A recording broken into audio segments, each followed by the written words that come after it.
We say things like, maybe later, perhaps another time, or I'll see you tomorrow. But for some of us, there won't be a tomorrow. Listen as your worst nightmares come to life. These nightmares have become someone's reality. My name is Justin Crowley, and this is The Murder Project.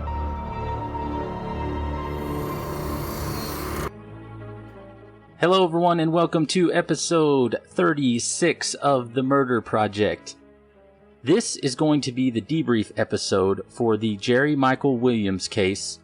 Was he a missing person, or was he murdered? Well, if you listen to the part 1, you already know the answer to that. But we are going to get into it in detail on this week's episode of the debrief.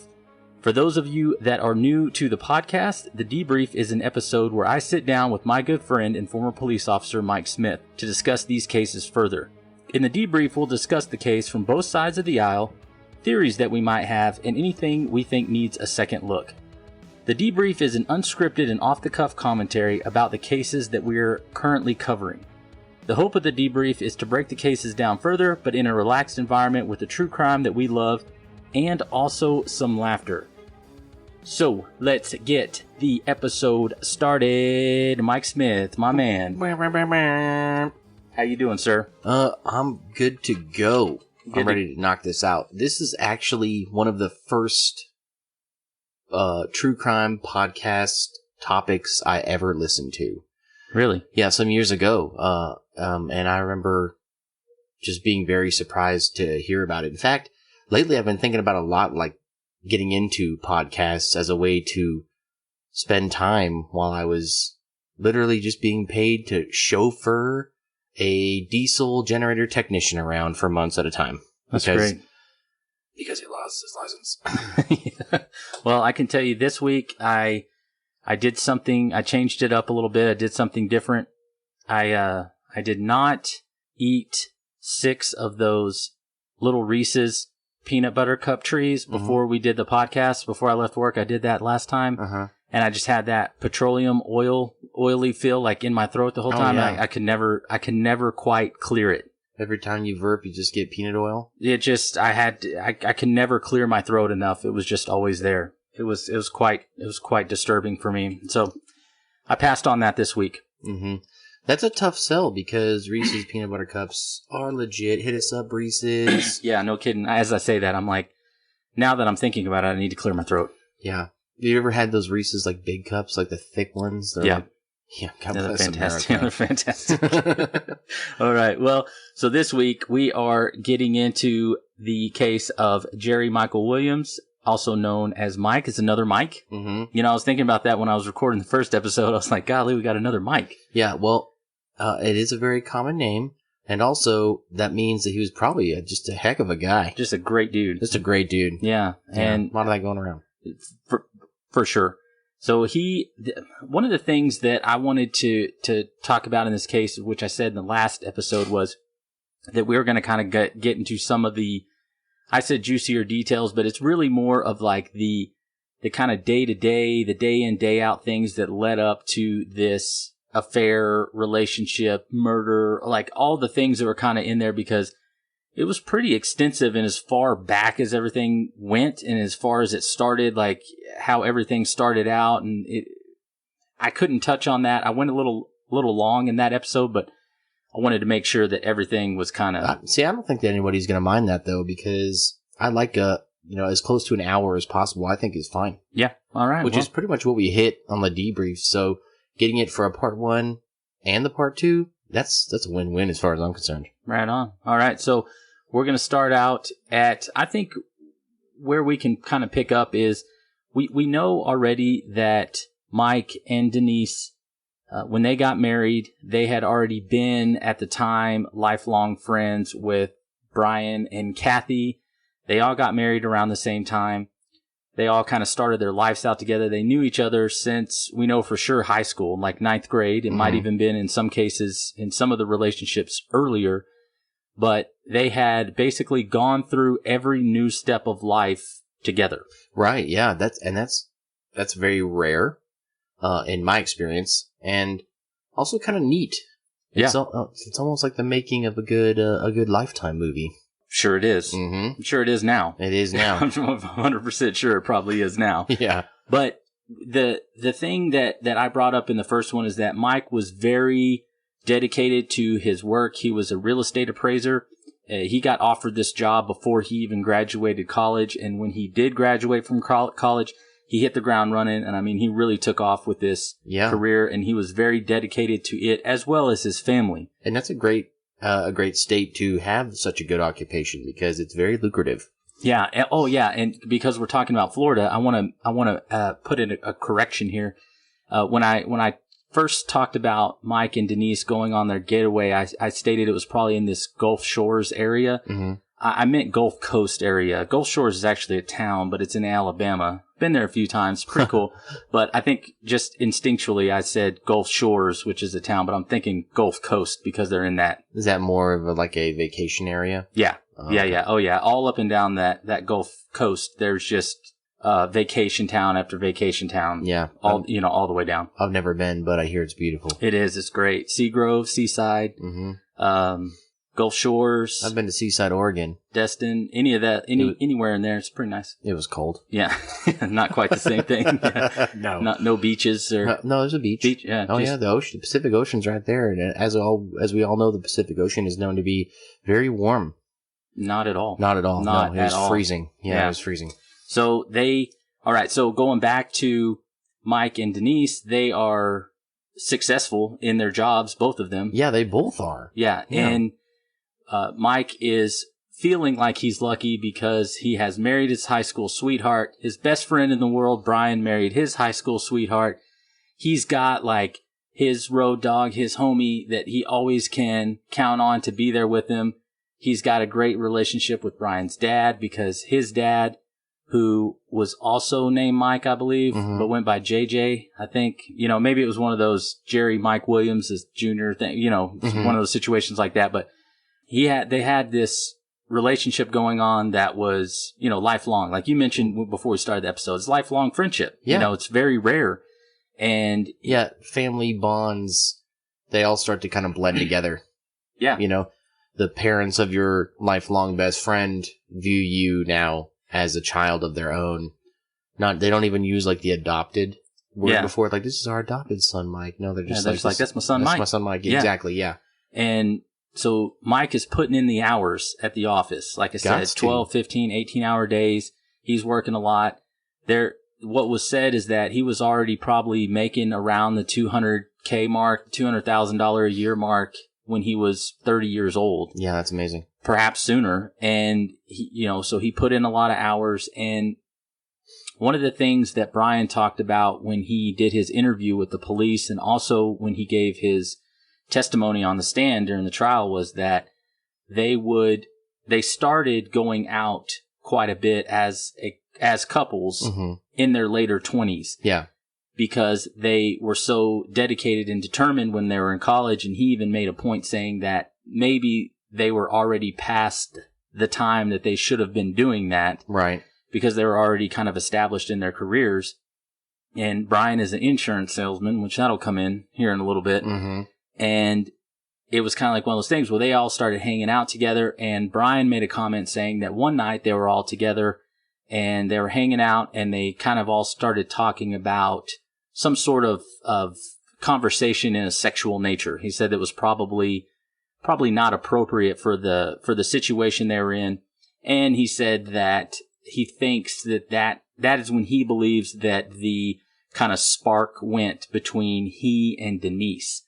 And so Brian, obviously married to Kathy, Mike is married to Denise, and now Brian and Denise have this sort of spark that kind of pops up. Just from a sexually oriented conversation. According to him, that's what he says. Well, I mean, I've got no reason to doubt the guy because we all know that him and Denise eventually, what they did. Right. And they did what they did. I mean, I just piped in to say that I don't find that too weird if it's the right people to talk to it about. Yeah. I mean, I don't think I would probably, engage in some sort of, it's just, I think it's the people. I think, yeah, right. It comes back to how long you've known somebody. Yeah, exactly. You really, obviously, you change your conversation depth and topics based directly on who you're speaking to. Yeah, how comfortable you feel with those people and things like that. People that you've grown up with your whole life, wouldn't you feel comfortable to say anything around them? Yeah, I'm sure you would. Innocently. Yeah, innocent. Yeah, exactly. Right. It probably was innocent to Mike and Kathy. Right. But somehow this spark was kind of ignited between Brian and Denise. And so there was, he has a conversation where, in this interview, where he says, one night they're all going out to dinner together. And I found this kind of odd, but I think you explained it perfectly before we started the episode. I found it odd because what Brian says is that the couple is going out to dinner one night, and Brian and Denise get out of the car to go and wait while Mike and Kathy park the vehicle. So you have opposite couples that split to go and park the vehicle. So Brian's wife is in the car with Mike. Mm-hmm. Mike's wife is out of the car with Brian. Right. I know it's kind of saying a lot of names here, but so you have the opposite couple. Right. And then he says that's when, while they're waiting for them to park the car, that's when they had their first kiss. Yeah. And I don't know if it's like waiting on the side of this restaurant, which I feel would be like extremely awkward and also very risky. Especially for the host or the hostess. They're like, saw them have a moment. Yeah, then they walk up and split and go with the other one. They go to the table and he's like, all right. That's one of those. He's like, man, that's weird. One of those kind of deals. Yeah, exactly. Yeah. Exactly. He's like, oh, dang, all right. Getting down. All right. Cool. Cool. Yeah, no, hey, I ain't saying nothing. Yeah, no, respect. Yeah, and so what Brian says is that when they get home that night, he calls Denise and they have a conversation all night long. Like they get on the phone, and the way that he describes it, in my mind, I was thinking it was kind of like brand new relationship, puppy love. Yeah. Almost, it's kind of like brand new because it is a brand new relationship. You're jumping in with both feet, and you're like, "Hey, girl, let's talk about things." Yeah, let's talk. And we have to also realize that these people have known each other basically their whole lives, so they already know everything about each other. So. From what Brian says is they get to like straight to business in this conversation, right? Where he basically says they have phone sex while they're on the phone. They talk all night, and then they decide, the best thing that we can do in this scenario is meet up tomorrow on your lunch break and just have sex in the car. Oh, and guess what? So they did. They did. Yeah. They didn't even wait for like a date. No, he just met her for lunch. And he says lunch break. And so he made reference that sometimes they would meet up and it would just be like in the car. They'd go to a hotel. They'd go to one of the other person's house. Mm-hmm. They would anywhere. And from what he said is after that first day, they were with each other intimately often. Yeah.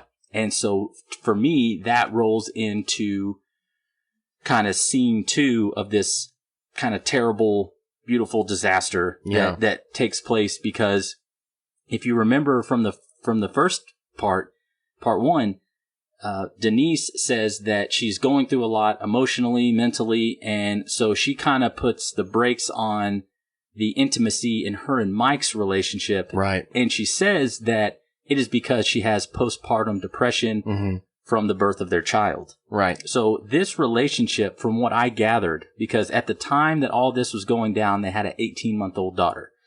So what I was thinking, Mike and Denise had an 18-month-old daughter. So what I was thinking is that this relationship started just before she got pregnant and kind of rolled into the pregnancy and after. Okay, so I didn't actually know that. Denise and Brian were already like an item before they got pregnant? Before Mike and Denise were pregnant? Yeah, because I'm basing this off the timeline. It never says this anywhere, but from what Brian says is that they had already been seeing each other for several years, let's just say 2. Okay. Then they have this 18-month-old daughter, like in the meantime, or maybe it started, I would assume it started before, because if it didn't, then it started while she was pregnant. Huh. it was my kind of thought process on that. I guess the details are just a little foggy. Yeah. And I'm sure they are. Yeah. And so she tells Mike that she has postpartum depression. And then that is the reason why she no longer feels this want for intimacy with at the time. But really what it is, and Mike, this poor guy, doesn't know it. Right. But it really, the reason that she doesn't have any feelings towards any intimacy with him is because she's letting his best friend pound it out on the reg. Yeah. She's getting all that intimacy from her boyfriend. Yeah. And it's one of those things where when I think about it, it's like postpartum depression is a real thing. Of course, yes. Which, she's taking advantage of a situation while having an affair with her husband's best friend and also her friend. But then Mike's getting the short end of the stick in several different ways. And all of this is taking place. And Mike's just trying to figure out, like, man, something's wrong in this relationship. Like, how do I hold this thing together? Right. Yeah. Yeah. What a weird predicament.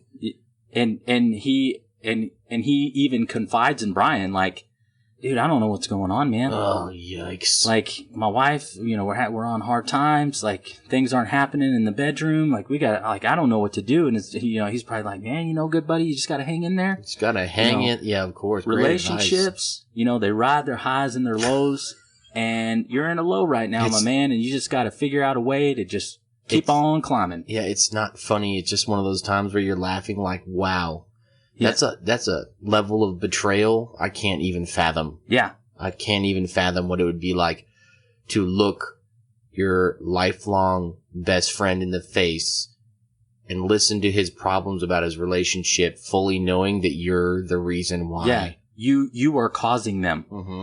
And they would even, because what Brian said is he said they would check up on each other to make sure that they were not having sex with their partner, their actual intended spouses. Yes, their spouses, because he from what he said because we were together, we were a couple, and I'm like, no, you doofus. So with that statement, he's implying that he's also not intimate with Kathy at this moment. That is what he's saying. So Brian's not sleeping with his wife, right? This is what he's saying. Yeah, but he is, right? Because later on he goes back and while he's two-timing. Yeah, he's two-timing. Yeah. And so he is saying that he's not. Denise is actually holding up with her end of the deal. Yeah. And Mike's just getting screwed. Not literally, though. That's terrible. Nope, not literally. No, just covered that. No. Yeah, that's awful.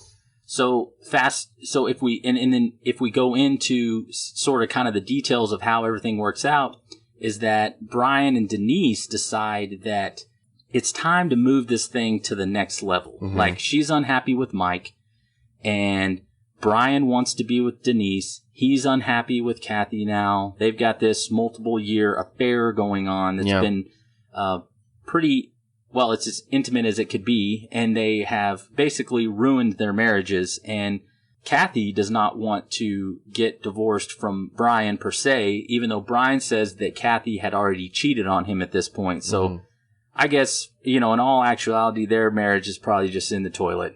And, right. And they don't really, and Brian doesn't really have a need to save that relationship. So he starts talking to Denise. Denise is talking to him, and they're saying, you know what?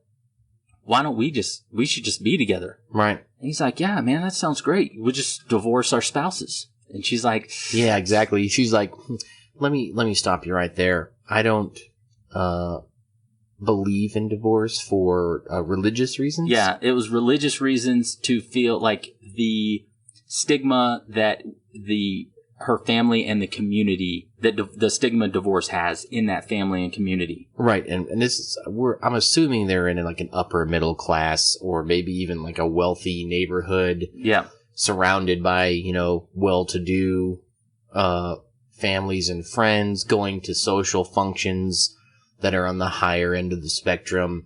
And yeah, a divorce would definitely throw a wrench in that, but certainly wouldn't ruin anything. Well, at least I don't know, because I don't, and probably never will live in that level of like social pressure. Yeah.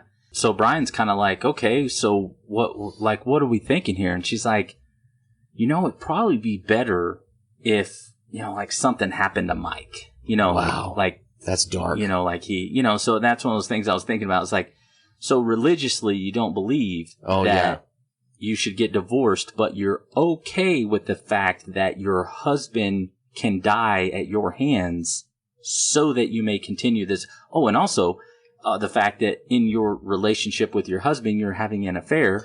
Yeah. Which I'm pretty sure also goes against. I've got some pretty strong feelings about that, but I'm not about to go after like how I feel about religion, because that is the fact of the matter is she was just selfish. Yes. And yeah, you don't want to get divorced if you're in that type of like social pressure situation, but she's having an affair and now she's openly, well, not openly, but talking to Brian about getting rid of her husband. Yeah. I'm going to put that in quotes. She doesn't know how it's going to get done yet, but she wants that to happen because it would just be easier. It'd be easy on her. She wouldn't have to share custody with the child. Wow. And that's dark. Yeah. And they start kind of conjuring up ways that this can all take place.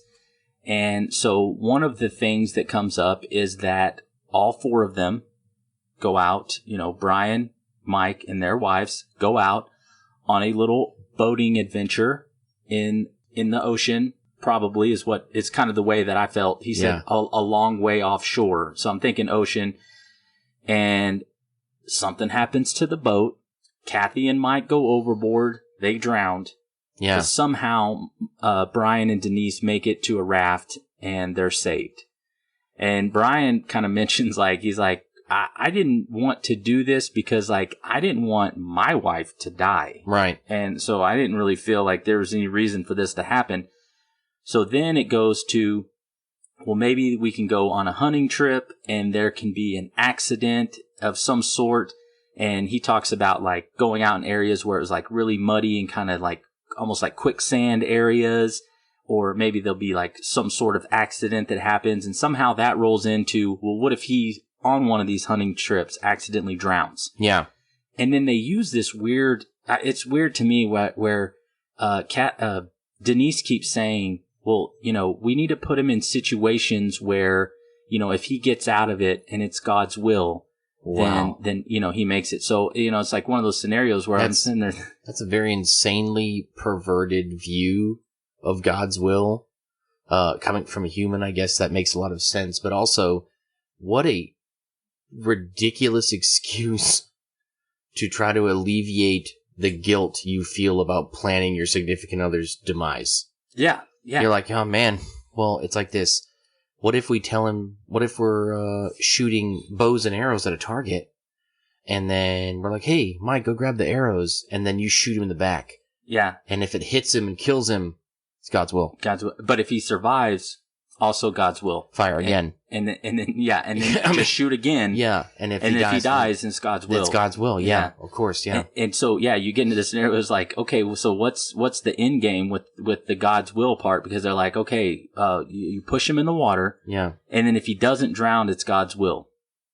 But if he doesn't drown, we need a backup plan, perhaps. And, so it's a weird conversation that they have where it's like, oh, so weird. How can you keep putting in this phrase of God's will when ultimately at the end of it, he's still going to die? Right. They're going to say if he makes it out, God's will. But if he doesn't, it's God's will. Anyways, what about these, another point of conversation we need to have? What about these insurance policies we got going on here? Because Brian would even say in his interview that Denise had 2 million reasons why she would want Mike dead.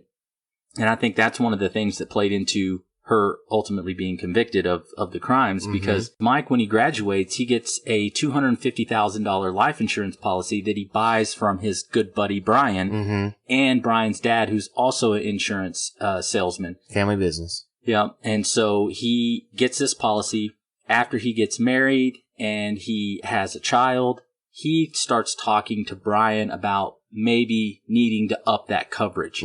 So Brian doesn't really say, he's like, I'm not really sure how the conversation went. I don't know if I brought up the fact that he should have $1 million, or if he brought up the fact that he should have $1 million, but we got him $1 million policy. Yeah, I wonder who brought that up.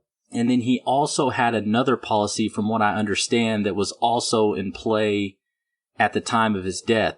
So when Brian sells this $1 million policy to Mike, he decides that he no longer needs the other policy, the $250,000 or $500,000 policy. Mm-hmm.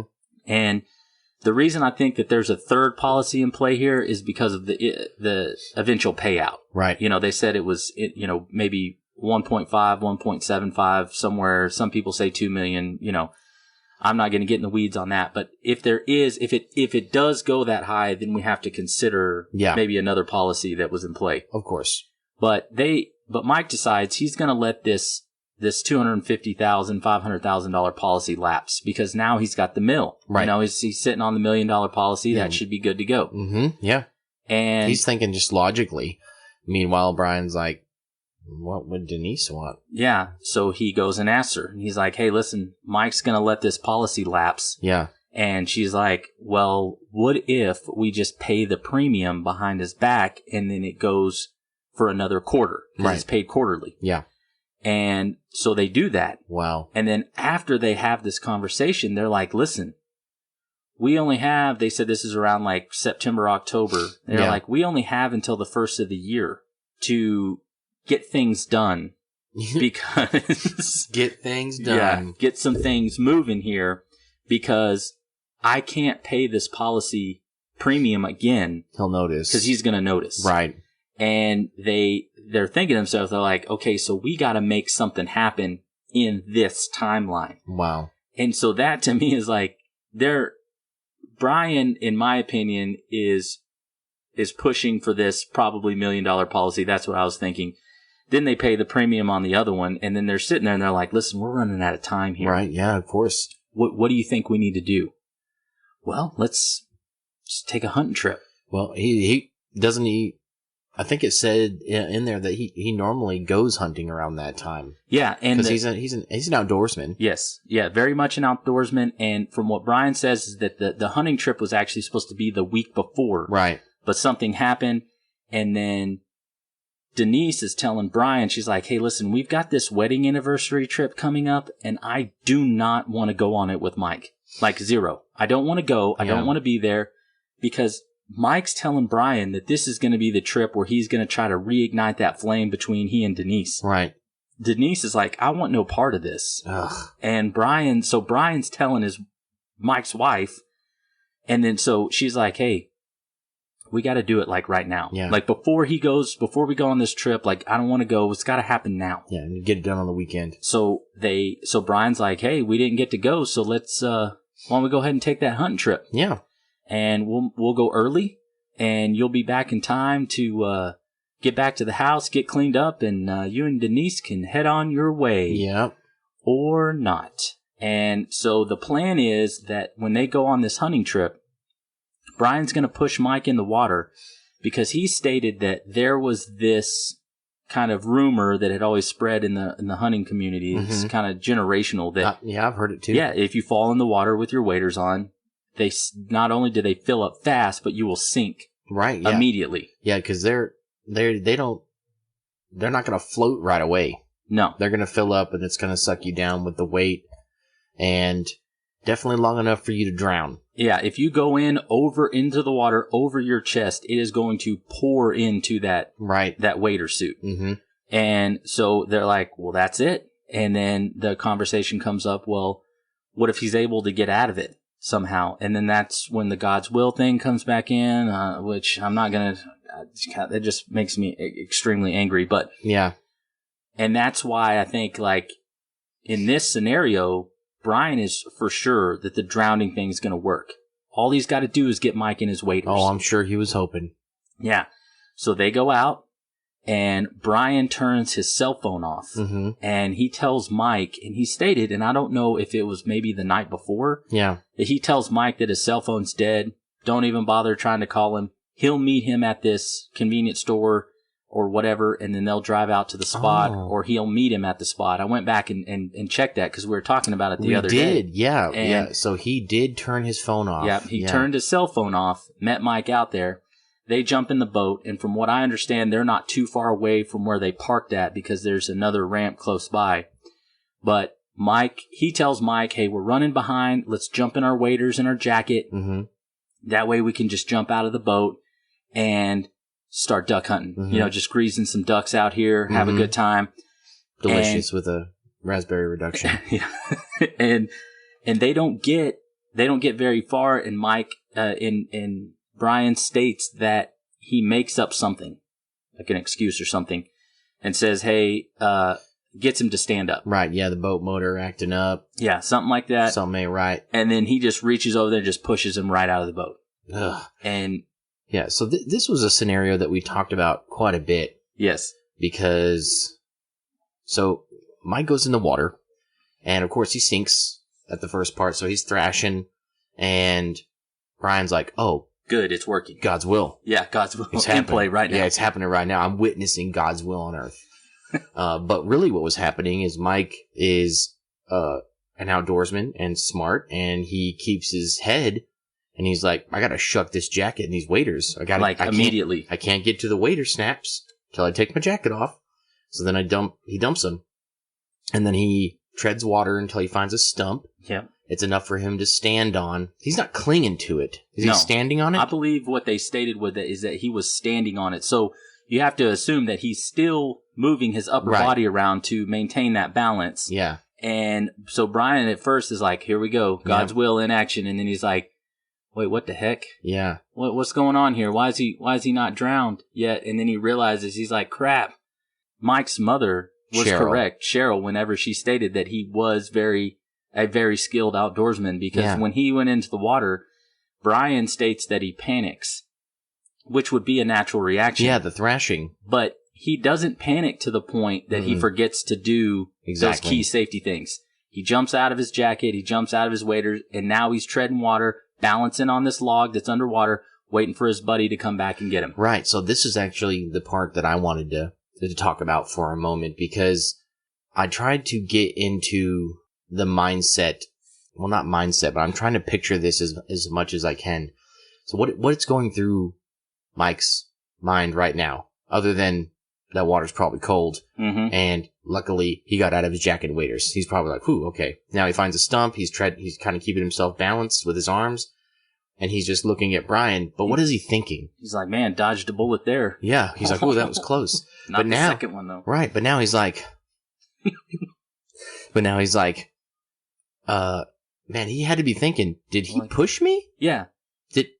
Is this a joke? Did he try to grab me, or did he push me? Yeah. Or did he know right away that he pushed him? And if that is the case, that he knew Brian had pushed him, what exactly is he thinking? Yeah. Is he like mad about it? Is he, because it never says, like, is Mike yelling at him? Yeah, like, but from is he telling him, like, hey, why are you driving the boat away from me? What the hell? What the hell? What the hell, bro? Come get me. Right. Does he even say anything like, why the hell did you shove me in the water, man? It's probably still dark out and it's cold. Exactly. Yeah. But things don't get really bizarre for Mike. And while I'm trying to, like, my best to put myself in this position, until Brian sits there just staring at him. Yeah. He's like, just looking at him, and he's like, any time now. Yeah. And he's probably like, hey, dude, come get me. But man, his head had to be reeling as he's like, did he try to grab me, or did he push me? And why is he not coming to get me? But then things take a very sinister turn, because Brian's like, well, God's will, It didn't work out. It didn't work. So if it is God's will, right, he starts loading a shotgun. So you got to think, like, I'm thinking. So we know that he had to load it. Yeah, I'm thinking maybe soft case, or even if it's a hard case. Yeah, it don't even matter. He's it's either a very unclipping distinctive sound. Yeah, he's unclipping it, or he's unzipping a bag, and Mike's like, "Hey, best friend in the world, what are you doing?" It's cool, man. Yeah, so that's what I'm saying. It takes a very sinister turn, because Mike now sees Brian start loading and then rack his hunting shotgun. Yeah. And that's where my brain, I'm just like, man, did he not know yet what was about to happen? What was he thinking? Because he didn't move. Yeah, at this point, if this is us and I see you start loading a shotgun, I'm going to be like, ooh, I'm going under the water and I'm going to start, because like you brought up a good point, it's probably still dark outside. Yeah. And so in my mind, I'm like, I'm going underwater so he can't see what I'm doing, and I'm going to start zigzag swimming to the shoreline or something. Yeah. But he does nothing. That's the thing that really... From what we know. Right, exactly. From what we know. Nobody knows but Brian. Right. And from, like, in the interviews and stuff, it's obviously something that he was detailed about what happened, but, like, the intricacies of those details was probably left out. Yes, and that's a good point. I'm glad you said that, because that reminded me, when he's talking about the events as they're unfolding, he says stuff like how, like, Mike, my best friend, good friend, he keeps saying these things. He's like, when Mike died, like, he's in his mind, he's telling the story, but it's like he's telling the story as if he was someone watching. Yeah, he's distancing himself from, because he feels so friggin' guilty. And so here's Mike watching this happen, or at least hearing it. Mm-hmm. And I can't imagine the confusion. Maybe he thought, is he just going to come over here and, like, lean back in the boat and, like, give me the barrel of a shotgun to, like, pull myself up? But he loaded it. Yeah. And obviously, after you put the shells in, you got a racket, which is a very universal sound for something's about to get shot. Something bad's about to happen. Right. Yeah. And Mike still doesn't move. And Brian peters back over in the boat and shoots him in the face. Yep. Just slings the old shotgun over the side, and you gotta assume that this is a bird gun. So it's gonna have the long barrel with on the it. heavy dove shot. Yeah. And some sort of heavy bird shot in there or something, because we're talking about ducks, not like dove or something like that. And he just blasts his face off. Yeah, and that in these final moments, which was probably minutes, maybe took minutes or maybe less than a minute, but I just keep coming back to that moment where Mike didn't even try to get away. He just trusted that Brian was going to do the right thing. Mm-hmm. Even with the act of loading and racking the shotgun, he's still hoping that his best friend has his best intentions at heart. Oh my God, that's the part that makes it so painful, aside from the affair and everything that's involved with and that type of betrayal. But even in his final moments, he didn't even try to get away, because he had no reason to think that something so savage was about to happen to him. And he just rolls up, and from what I've gathered, he was like not feet away when he fires. Yeah. And for anyone that knows how shotguns operate, even with a heavy dove shot, feet away, all those pellets are still in a bunch. Mm-hmm. It's not a slug, but it's very close at that range, because all those pellets are hitting simultaneously. Yeah, there's going to be very minimal, if at all, a spread. Right, when you're talking about firing from that close. Feet away. Just the horror of having to do that to somebody that you've known your whole life. Not having to do it, but choosing to do it.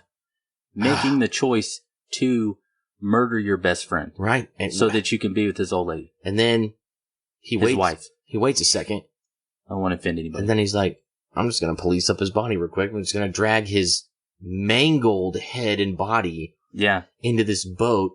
And then now I got to get rid of it. Yeah, because Brian recognizes immediately that they can't now go with the drowning story, because when they find it, they're like, we found his body. And they pull him out, and they're like, geez, his face is missing. Yeah. Or half his head. Yeah. Whatever. I mean, I would only assume that a good portion of his head is no longer there. I'm sure is catastrophic damage to whatever area the shot hit. And so as he's sinking into the water, Brian says that he has to reach down into the water almost up to his shoulder, because he even has the thought while he's pulling his dead friend out of the water, how am I going to explain to my dad later that I'm going to meet to go hunting?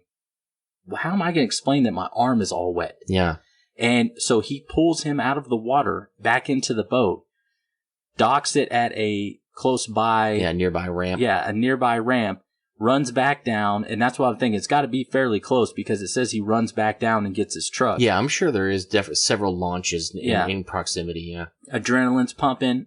He goes down, gets his truck, his Suburban, backs it down the ramp, loads Mike's body into the Suburban, and when he's talking about this, one of the detectives is like, so how'd you do it? And he starts crying because he realizes, he's like, well, it's dark outside, and he's like, I'm trying not to look at his face. I can imagine. And he's like, I just couldn't do it. And he's like, it was not a pretty sight when I was loading Mike into the Suburban, because the guy said, how much do you think Mike weighed? And he's like, I don't know. He maybe weighed a little more than I did at the time, because we're talking about over a decade later when they're having this conversation. 17 years later. Yeah.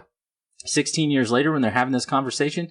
And he's like, I was around 185 at the time, so he may have been 5 or 10 pounds heavier than me. And so they're like, so nearly 200 and wet. They're like, so how'd you get him in there? And he's like, it was not a pretty sight. No. And I can imagine, because, you know, especially in the field that we used to work in, if you've ever had to help get someone's body out of, like, say, a vehicle that they died in, you know, something like that, the body will go in whatever direction that you are going, limbs and all, everything moves. Yeah. You know, it's not a pretty sight. Yeah. It's wet. It's cold, and it is dead weight. Yes. All dead weight. And he is trying to get Mike's body in there. So I'm sure as he's struggling to get him in there, his limbs are flopping and going all over the place. Oh, yeah. And it's probably just a horrible sight. Yeah. Just disgusting. Yeah. Yeah. And he finally does.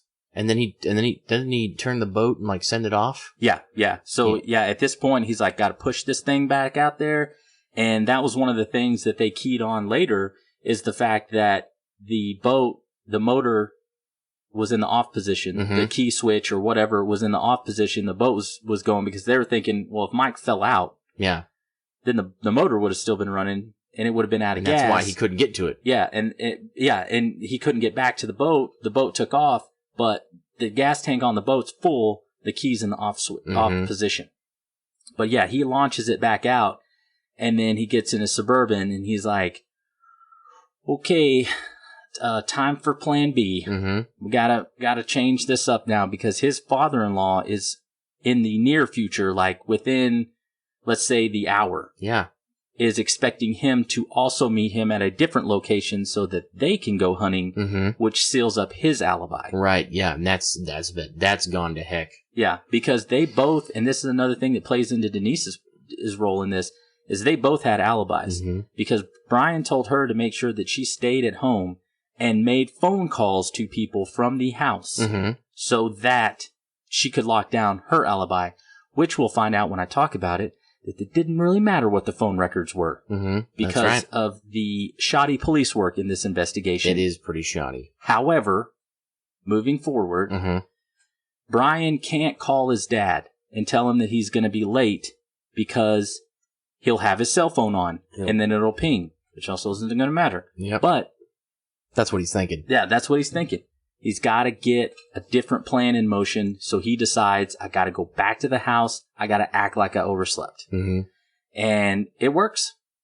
Yeah, because he had gotten Kathy intoxicated the night before. So she's, like you said, she's sleeping it in, she's sleeping it off. He crawls back into bed. Maybe she even rouses for a second because she's like, why is he moving around? Aren't you supposed to be gone? He's like, oh, dag nabbit. I accidentally overslept. Yeah, I overslept. Shoot. I mean, not shoot. I wasn't killing my friend. Not shoot. Yeah, not shoot like I killed somebody. I mean, like, dang. Like, dang it, man. Yeah, man, not shoot. You know, we shouldn't have drank so Nobody's shooting, Kathy. Calm down. Yeah, exactly. Just pulls a pistol out and he's like, no one said nothing. No one said nothing. You didn't hear nothing. Yeah, exactly. How bizarre. And, then he also calls his father, and he's like, "Oh yeah, well, sorry, I overslept. Had too many drinks last night. Yeah, we're just gonna go ahead and call it a day." And his dad's probably like, "God dang kids," you know. And so his dad goes on about his business, and Brian's like, "Whew, got past that one. Oh wait, now I have my best friend's still dead in my Suburban." Yeah. Now what? I'm curious. Do we know what year model this Suburban is? We don't. Is it rubber mats in the back, or is it the bare metal? See, because I imagine that it's a decent year model because of his lifestyle, his occupation. his Yeah. So I was thinking back to that same style Suburban from even like the Julius Jones case. Mm-hmm. And so I thought, okay, my dad used to have a Suburban that was like the late 80s that had the metal in the back, which would make it easier to clean out. Right. Because Brian talks about later, I was going to get into this later, but we can talk about it now, is that he ends up having to go to a place and find a power washer to clean all of the blood out of the back of his truck. Okay, so there probably was fabric, upholstery. Right.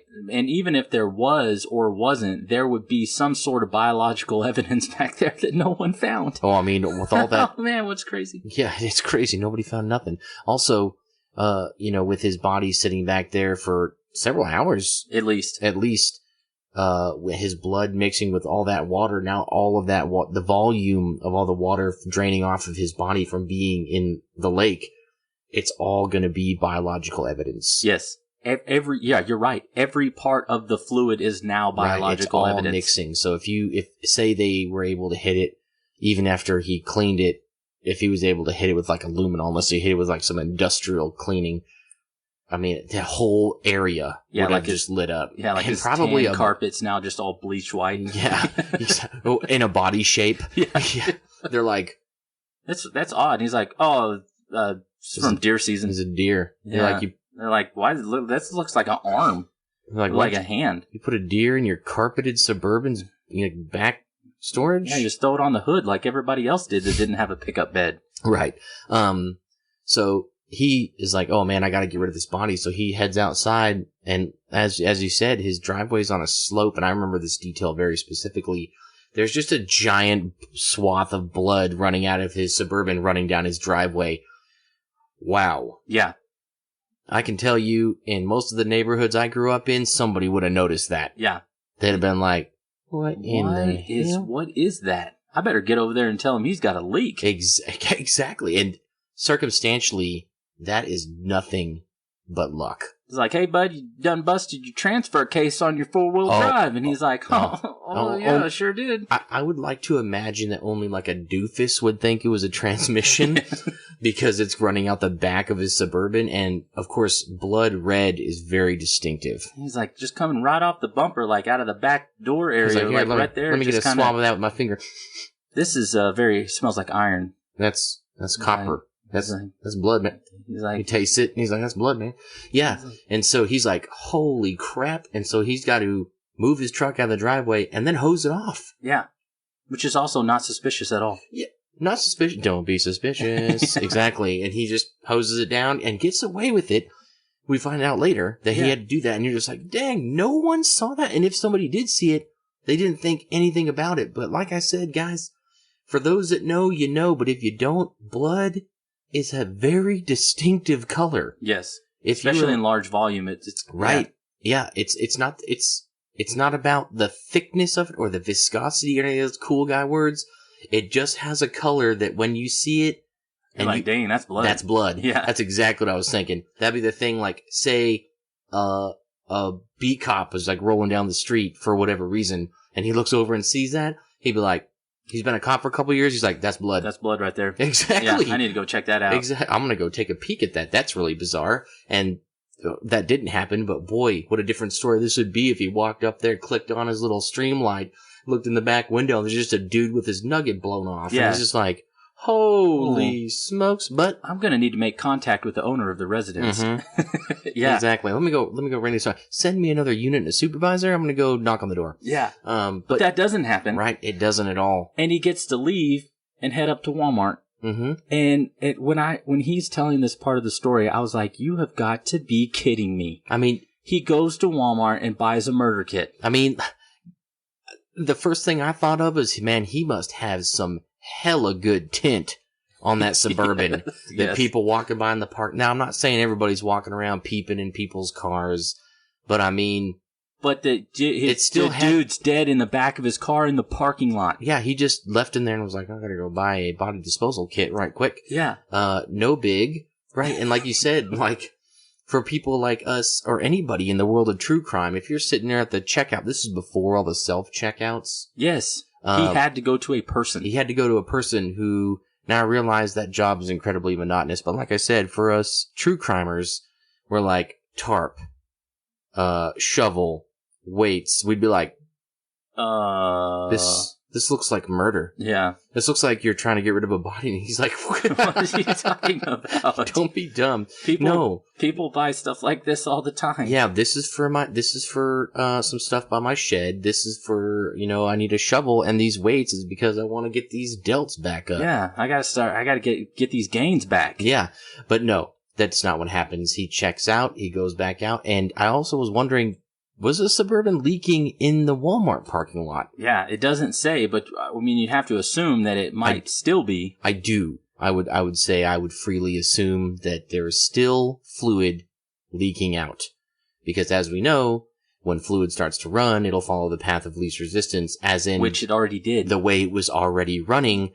So he parks, or maybe he stuffed a towel in there. I don't know. Who knows? It doesn't say. Parked in the back of the parking lot. Yeah, who knows? Sure, but I mean, still bold.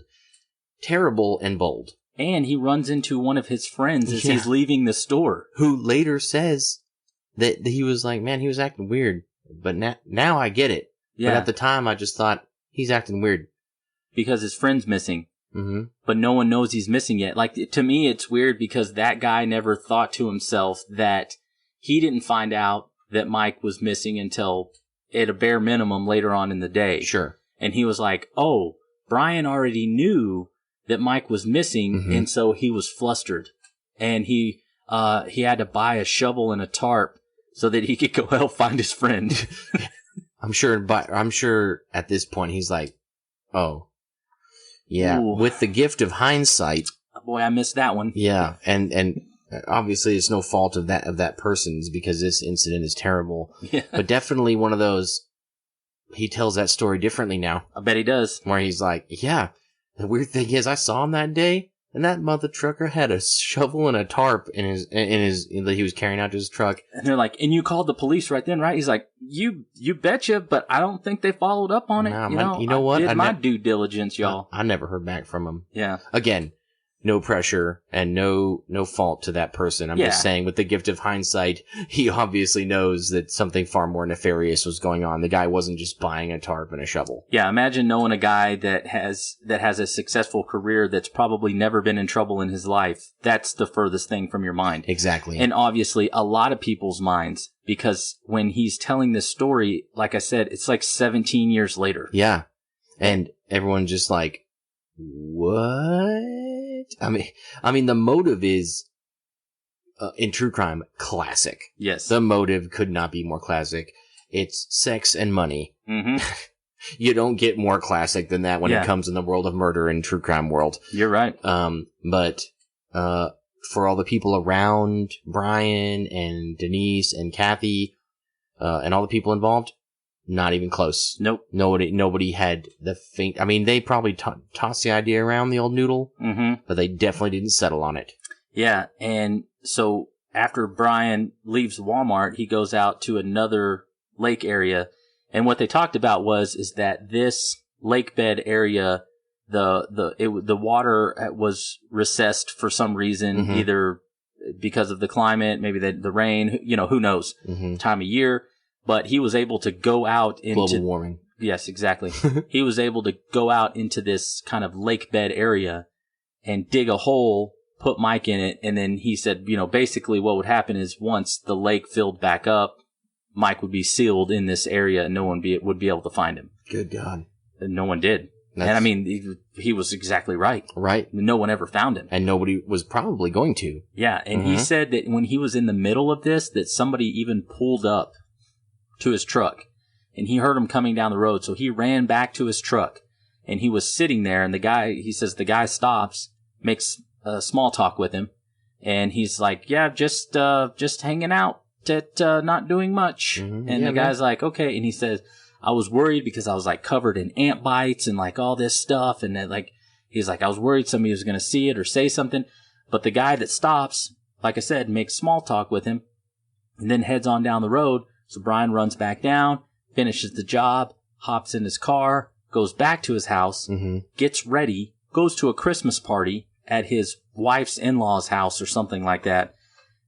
And as they're leaving this party later on, or gathering, because, I mean, a party, it was during the middle of the day. Mm-hmm. But as they're leaving, that's when everybody's like sending the alert out that Mike's missing. Mike's missing, yeah. And this is, like I said, this is when the search party goes and all of that. And I think that was covered well enough in the part one. Yeah, definitely. But the crazy thing to me is that when Mike goes missing, the first thing that everybody assumes is that he fell into the water and that he drowned. Mm-hmm. And they stay running with this theory for a long time. Everybody except Cheryl, basically, is like, that wouldn't have happened to him. And they're like, yeah, but it did. And she'll say, you know, she even brought up the fact that, okay, well, where's his body? Yeah. And they're like, well, 80 people in the last 100 years have drowned in this actual lake here, and we found every single one of them except your son. So it's not likely that he drowned in this lake, but he did drown in this lake. Yeah, that's almost what it sounds like. Yeah. It's more than likely he didn't, but he did. But he did. Mm-hmm. And they're like, he was eaten by alligators. And she's like, but I talked to a specialist at one of the colleges in the region, and he said he even confirmed that alligators don't feed during this time of the year because of the cold weather. And they're like just chilling at the bottom, like hibernating. Right. So it's unlikely that he was eaten by alligators, but he probably was. And here's what I think happened. They snatched the body and they put it in their alligator den, saved it for later, and they snacked on it. And she's like, so there's no shred of evidence, there's no pieces, there's no clothing, there's no nothing. And they're like, right. So that probably didn't happen, but it did happen. Right. And they're like, we have to move on. I also can't help but kind of smile at the thought that somebody is explaining what happened to this alligator, depositing his body to pickle it, and literally using the word snacking on it to the mother of this missing person. Yeah, he's just going to go back and snack on it later. Right, yeah, and the other person in the room does that thing where they narrow their eyes and they're like, did he just say that to the dude's mom? They're like, hey, Doug, work on your verbal judo. Yeah, your bedside manner's not very good. You just used the word, you just referred to his corpse being snacked on to his mother. Yeah, and she's not going to be happy about that. And so all of these things are going on. And then later on, Denise, this is 6 months later. This is when I say, like, they find the hat and the waiters and all this stuff. And they were able to tie back and say, okay, when they found the waiters, go ahead. Right, you're getting to what I was about to bring up. They were like, everything still works. You can still read the license, which Brian doesn't ever say he kept them, does he? No, and that's what I was going to say, is that later on we find out that it probably is true that where they found those waiters in the jacket at is legit. It's where they came to rest. Because Brian said that he escaped out of his jacket and his waiters before he shot him in the face. And so it might just be dumb luck that it settled on the bottom in a way that preserved the jacket and the waiters. Well, I mean, those, like you mentioned, those waiters, they're made to be like highly water resistant, especially like the pockets. I'm sure all of the garments he was wearing on his exterior were made to resist water going in. So if they're not being agitated, that seal probably remained. Yeah. And that's why the flashlight still worked. They could still read his hunting license, things like that. So to me, that adds up. But he did plant the hat. Right. He admitted to planting the hat, and that's how they kind of got to this point. And that part of it worked out great because after they found the hat, then they found the waiter. And the hat wasn't even Mike's. He just went and got a hat that looked like a hat Mike had because he said it was very distinctive with the bill and everything. And he planted it out there. They found it. Then they find the jacket and the waiters. And then and then Brian is able to call another insurance company to be like, hey, do you think this would be significant enough evidence to go ahead and get like a death certificate issued? And they're like, yeah, probably. And so that's also a red flag, in my opinion, that no one looks into. But like I said, it's probably not somebody thinking about them being murderers. Right. And so Denise is able to file for a death certificate and get it based off of the jacket and the waiters being found with Mike's hunting license inside. And the insurance looks into it and they're like, golly, we're going to have to pay this thing out. And at that point, do the police look into this case any further aside from this being a drowning? No. Not at all. Not at all. They just go on about their business. No leads to follow. Yep, nothing. This thing is a cold case now, guys. That's right. And they move on. And, I don't know exactly how the investigation unfolded as to what was going on. For all I know, the detectives that were involved in this could have had a superior that said, guys, this is a drowning. Okay. Yeah. We're not going to waste resources on it. That's right. There's no leads. Close it up. And it's years later before another detective starts looking into this deal, because what happens years later? Well, Brian is divorced, and now he is engaged to Denise. Mm-hmm. And that's what I was trying to say in the part one, where I was like, now hold on, because anybody that knows, like you said, true crime people are going to be like, in the first 5 minutes, they're like, she killed him. Yep. It's like one of those scenarios where you said it's classic true crime. It is. And so I was kind of just trying to have fun there with that, because it was so obvious that, to me, to us, that she had her husband killed. And so even at that point, they're like, huh, that's a little odd. Don't you think? And some people are like, yeah, it's kind of odd, but you know what? They've been lifelong friends. He's already divorced. Apparently, from the information we have, no one knows that this affair has taken place the whole time, because Brian was actually seeing another woman after he divorced Kathy and after Mike was already dead, because he talked about him being in bed with this woman and Denise coming into the room and then being like, turning on the lights and be like, whoop, and running out. And when the woman goes to look, he's like, oh, that was Kathy. I better go talk to her real quick.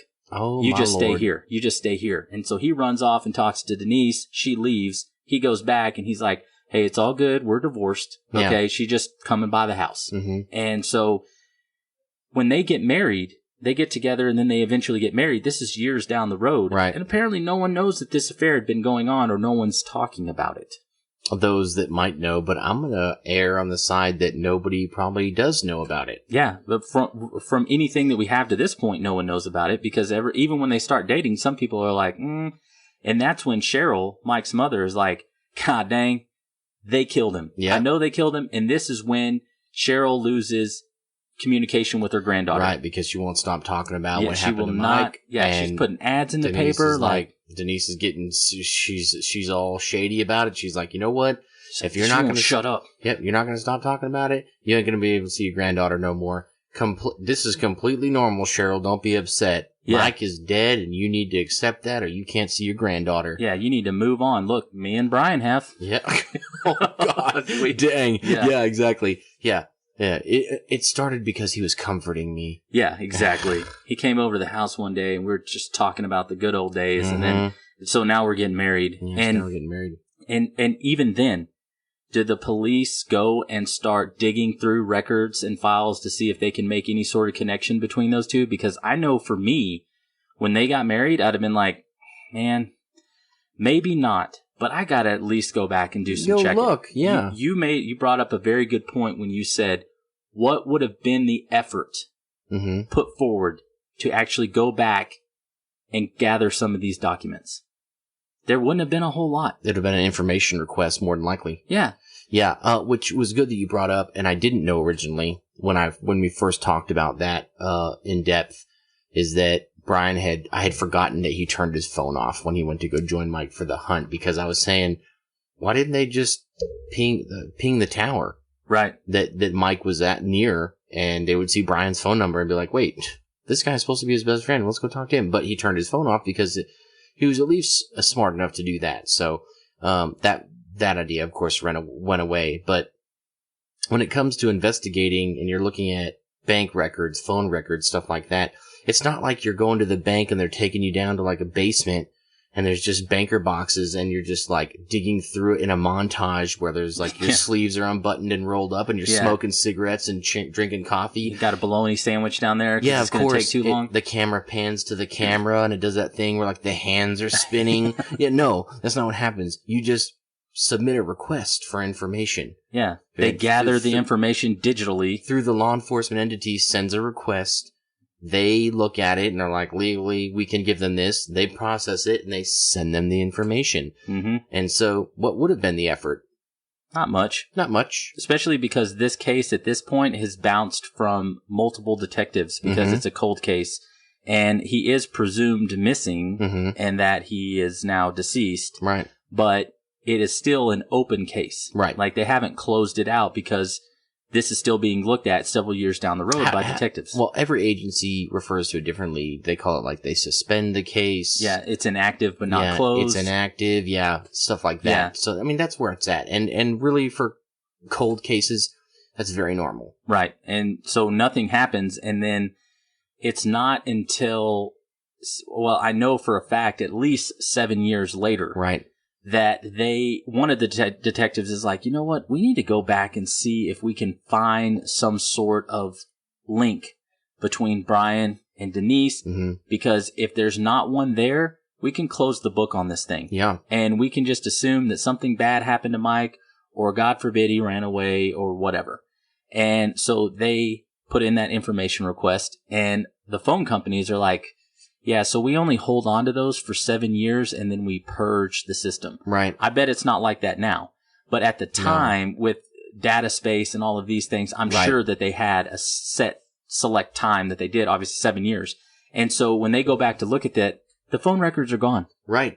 But what we really want to stress people is that if they would have they would have checked anyone's phone records, specifically Denise and Brian, any time before that 7-year mark, they would have seen that they talked to each other all the time. Denise was talking to Brian, and Brian to Denise, way more than they were talking to anyone else on their contact list. Yep. It would have definitely been suspicious. Yes, and they also would have been able to figure out that they were talking quite a bit while Mike was still alive, all the way up to the point of the night before he died, and then afterwards, all of the time. Yep. Setting up rendezvous, doing all these different things. They would have been able to see, they're like, man, there's a lot of communication between these two. Yep. Yeah. That's definitely what I'm going to politely call a missed opportunity. Yes, that is. Because that would have raised the eyebrow of any level of investigator, I'm sure. Yeah. And so they are not able to do this. And so they're back at the starting point again. Yeah, he drowned. Because, do what? He drowned. Yeah, he drowned. And that's why I said in the part 1 is that when Brian goes and kidnaps Denise, holds her hostage, whatever you want to call it. She wants to dip, right? So at this point, I believe it's around 2015. And I think they got married around the 2005 area. And they had been separated for 2 years. And so in 2015, they separate. In 2017 is whenever she's actually going to file for a divorce. And she gets the appraisal done on the home and all that. And then Brian finds out. He's like, oh, man, this is a real deal. Yeah, that's the last straw for him? Yeah. The appraisal? The appraisal is is the straw that broke the camel's back. We've been separated for 2 years. And I was really thinking it was all going to come back together after these 2 years. Yeah. And then I seen she got the appraisal done. Boy, man, that's it. And I forgot to mention this in the first episode, in the part 1. But when he goes and puts the gun in Denise's back and takes her hostage and starts doing all this stuff, you know what else he had with him besides a gun? Tarp. He had a tarp with him. I forgot to bring that up. Wow. But she stated that he had a tarp with him. And so she was pretty sure that there was going to be another murder. And she was going to be on the opposite end of that, because I wanted to reiterate that point because, like, Brian has got so much invested in this thing. Right. I mean, Denise was the primary beneficiary on the policy. Right. So when he married her, I'm sure he got some of those benefits of having that money. Of course. But or did he? Or did he, yeah. And in the divorce, how would that spin? Who knows? He would probably at least get something, assuming if they had any money left, because they were both still working at the time. Yeah. But he is the one who had to blow his best friend's face off in order for this relationship to be able to be. And now she's like, I'm moving on. Yeah, you know what? We tried it. We did put in some miles to make it work, but it didn't really work. Committed a murder, but it just, Thanks for all your effort, though. You know, it was very romantic what you went through to make this relationship a reality, but you know what? Still didn't work out. Yeah, I do have to let I'm selling you know. the house. Yeah. And I'm selling the house. And so he snaps. He takes her hostage. She's able to talk him out of it. And that was another thing where she's like telling him that if he can get right with the Lord, get his life back on track, then they could be a couple again. Still riding that religion train. She is. And in the worst part, she is the worst type of Christian that I've ever heard of in my life. Well, one of the worst. Definitely one of the worst. Yeah. To wield that in any manner after what she's conspired to do is just... I mean, I think some of the cult activities probably on a next level, but this is definitely a bad practicing Christian, if you want to say it that way. Definitely. But she's able to escape. And initially, I was listening to one story about this, and they said she immediately goes to the police, but she didn't. Right. In her own interview, she talks about how her sister, whose husband is a police officer, she's talking to her sister, and her sister's like, "You got to go to the cops." And she's like, "Yeah, I know this is like a bad situation, but I'm just going to let it slide." Yeah, he didn't mean it. He didn't mean it. And he's just stressed out from nothing. Nothing at all. Yeah, nothing at all. He's just falling apart. Yeah. But it's probably just because I was the love of his life and he killed my husband so that he could be with me. But I doubt that probably has anything to do with it. Yeah, no, it's definitely just him just being clingy. Yeah, he's so clingy. Mm-hmm. And so her husband, her sister's husband, tells her, like, "You got to go to the cops." Of course. And at this point, she goes all in. And she's like, "Okay, I'm going to go to the cops. I'm going to get a restraining order, and I want to make sure that he goes to jail for life." Yeah, I'm sure she does. And she's pushing. She's telling the cops, and she's pushing. She's talking to the DA's office. She's like, "He has to get life, or when he gets out of jail, he's going to kill me." Yeah, I'm in fear for my life.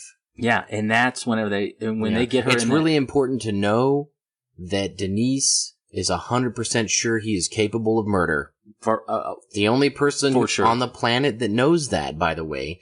So no wonder she's like, he needs life, because guess what? He's killed before, and she's the only one that knows it. Yes, yeah. And he will do it again if he needs to. That's right. And so when Brian finds out, because I found one of the interesting things is that whenever she's in this interview room telling her story about being kidnapped, they're like, "Yeah, what do you think, man? Do you think he was going to take you out where Mike might have been dumped?" And she's like, "I don't know what you're talking about." Wow. And so they bring up the fact of Mike's disappearance in this. Mm-hmm. So she still denies everything. Of course. Acts like she doesn't know anything about it. Goes on. It's only later when Brian finds out that through the police, they're like, "Hey, she's pushing to get you put in jail for life." Mm-hmm. And he's like, and the cops are like, "And she's probably going to get it." Yeah. If you think about everything that went down in this, they're going to give you 30 plus years in prison. Yeah. You're never going to, or life, because the crime that he committed carried life. There's 3 different offenses involved. Mm-hmm. So they could give him what would equate to a life sentence. That's right. Yeah. And by then he'd be in his 70s? 70s. Yeah. Easy. At this point. Yeah. 70s, maybe early 80s. And so they're like, or we can give you a sweetheart deal. God dang, it is too. And it is. If you tell us what happened to Mike, we're going to give you full immunity from anything that can come. And I want to be very specific about this. When he gets that deal, as long as he cooperates and testifies against Denise when the time comes, anything that he says literally can never be used against him in any way, shape, or form. I'm not going to say it reeks of desperation, but that's desperate. That's very desperate. That they wanted that so bad. I have to think from an investigator's standpoint, did they think he had something to do with it? And if they did, why on earth would they offer that? It's because they thought that the sentence he's going to get from the attempted kidnapping is going to be enough? No, because there's also a deal on that one. Right. The 20 years. 20 years, yeah. So he admits. So he gets a double deal. Yeah. Okay. And he admits to what he did, being not the co-conspirator, but the main one. Yeah. Well, I mean, Denise, I guess you could argue that, but he's the one that committed all of the acts. Yes. And he gets he's the trigger man. That's right. He gets no additional time in prison for that. He gets to dodge all that just to dime out Denise. Yeah, and he takes it. And once he figures out that, I would too. Yeah. Holy cow. Yeah, he takes that deal. And what I think is interesting is that it's not until the next year that Denise is arrested. Yeah, I wonder what they were trying to button up in the meantime. Yeah, that would be a good question if anybody knows, because it wasn't until the trial was over in 2017. Yeah, because in my head, they hear this confession, they play it back, and they're like in this conference room, and like the DA hears it, and he just like slaps his hand on the table. He's like, "Go get her." Yeah. You know? Yeah. But it's not what happens. No. Yeah, they're like, No. go round her up. They're not trying to button this up in a 48-minute episode. Yeah, the ink's still wet on this warrant. Yeah. Go get her. Not that, no. Yeah. It's very dry. Yeah. And so they recover Mike's body, and I guess, I was thinking, well, let's say forensically, maybe they recover his body, they do all the forensics, they wait for every single bit of evidence to come back from the lab, and they go, his story checks out 100%. Right. I mean, I think you would be able to tell pretty quick when you found his remains. Yes. That the dude got shot in the head. So and he took them straight to it. Yeah. Straight. How could you forget? Yeah, no, he knows exactly where he is. And he'd been down there the whole time. Did it stay dry the whole time, or did the water come in? I'm not sure, but I would, because I didn't read anything about that either. No, and I would think if they recovered his body, and I think they said that they recovered the majority of it, if not all of it, like he was kind of entombed in this area, I would think that it would have to be still dry. Yeah. To be able to recover all of that. Sure, I agree. And so they recover the body. She gets charged with the murder and found guilty, gets sentenced to life, and then she later appeals that and gets that overturned. But she still has the conspiracy to commit murder, which carries 30 years. And I find it odd that she ends up with a 30 piece and Brian's just sitting on a 20. Yeah. When you said sweetheart deal, you meant it. That department, that law enforcement institution was so focused on closing that. Yep. They let him get away with murder for all intents and purposes. I mean, just to find his body, which is good. Yeah, it's a good thing. I'm not going to act like, giving people closure isn't important. Of course it is. But a lot of this, we need to remember, is only because Mama Cheryl never stopped looking for him. No.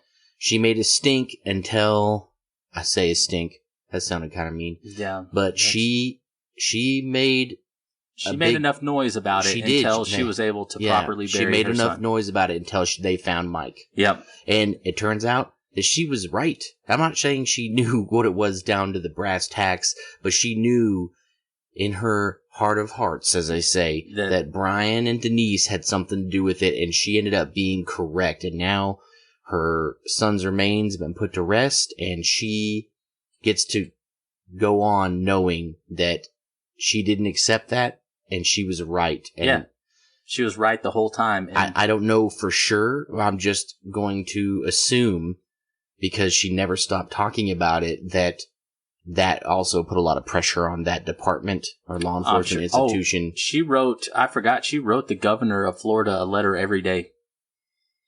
Every single day, it said. That's awesome. That to try to do something else, to put the attorney general, something to put something in there. Yeah. The state's attorney general.